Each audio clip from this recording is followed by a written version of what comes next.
When LG unveiled the LG G5 a couple of months ago, they also unveiled a suite of friends. In the end, I decided to cancel my order of the G5 because I'd heard there were a lot of quality concerns about it, and it just didn't look like it offered all that much over the Galaxy S7 or the HTC 10. But the one thing I could not get off my mind was their 360-degree camera. Something that small that could put out some decent quality 360 video for $200. I couldn't say no, and it arrived. Let's break into it.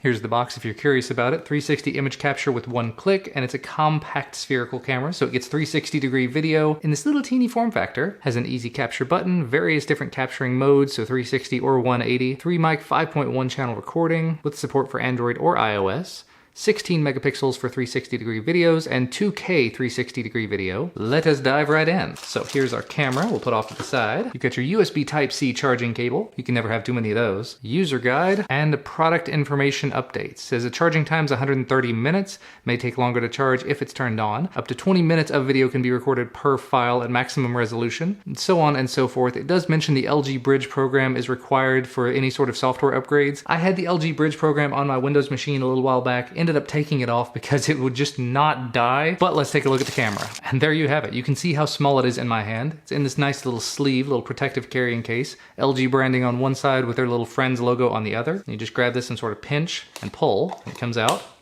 And it won't come out unless you pinch that, so that's kind of nice. And here's your camera. Again, LG branding. Here's your button. Front-facing 180-degree field of view. Rear-facing 180-degree field of view with your Friends logo. On the bottom you have your tripod mount and your little door here. Just pop it open. Here's your USB Type-C charging port as well as micro SD card slot. No micro SD card is included. Not that big of a deal. Couldn't peel away some of this plastic on it. There we go. There. It's even up around here. Man, that's a lot of plastic. And I don't see any plastic over the lenses. That's the funny thing. Everything else is covered. Good job. Now looking around at the rest of the device, here on this side, you've got this little indentation. That's where it catches inside the case. Power button, 360 and 180-degree lights. And I would guess this is an activity LED. The other side, whole bunch of nothing, just more FCC certifications and do not throw this in the trash kind of things. And I guess let's just see if it has power. Oh, I held the button for a second there. Red LEDs are coming on all over the place. But as previously mentioned, we don't have an SD card in here, so I'm gonna have to go put one in.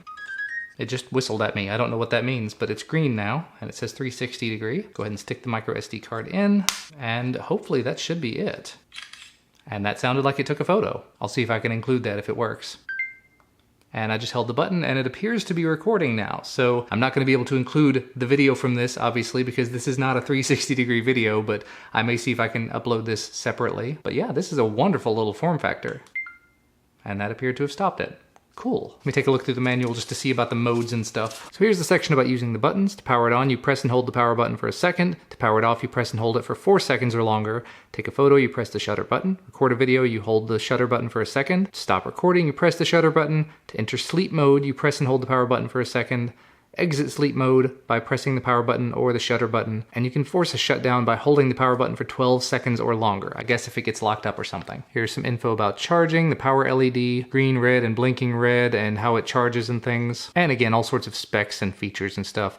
USB Type-C, USB 2.0, so it's not USB 3.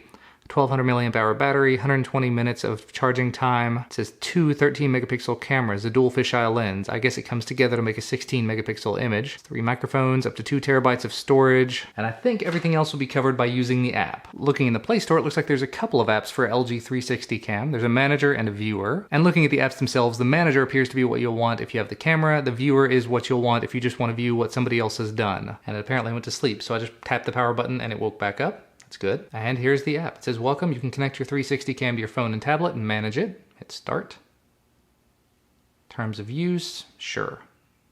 Bluetooth low energy notice, sure. Turning the Bluetooth on because I had it off for the moment. And yeah, and actually it went ahead and found the 360 cam. So we're gonna hit OK on that. It says it's preparing it and connecting to it. And I just heard a ba-ding. And there you go. Looks like we do have a good amount of battery in it. Go into settings. There's our Wi-Fi password, sound. We should be able to turn sound off if we don't want that. For storage, it says we have 15 gigs free. There's our battery, 89% battery, and auto sleep after 2 minutes. You can run an update on it, software update, For software updates, you have to connect it to a computer and use LG Bridge. That kind of stinks. Let's click on camera. No, I do not want location info on it. And there you go. That's what it's seeing. And when I tap down here, it actually shows me things that I've captured previously. And it looks like it's even got a panorama button on it. So you can use that as sort of a photosphere, not panorama. So you can use that to look around the photo. Cool. Here's the first photo I took when I actually held it out. Cool. Looking around in it. And you're able to zoom in on it like that. That doesn't look terrible. That's not bad at all. And then we've got the video that I took. It says it's downloading. It was 39.6 megabytes. Definitely not the fastest thing I've ever seen, but it's doing it all wirelessly and it's getting the job done. I'm not going to be able to include this video. Actually, the audio doesn't sound terrible coming out of it. I'm not going to be able to include the video from this, obviously, because this is not a... But yeah, this is a wonderful little form factor.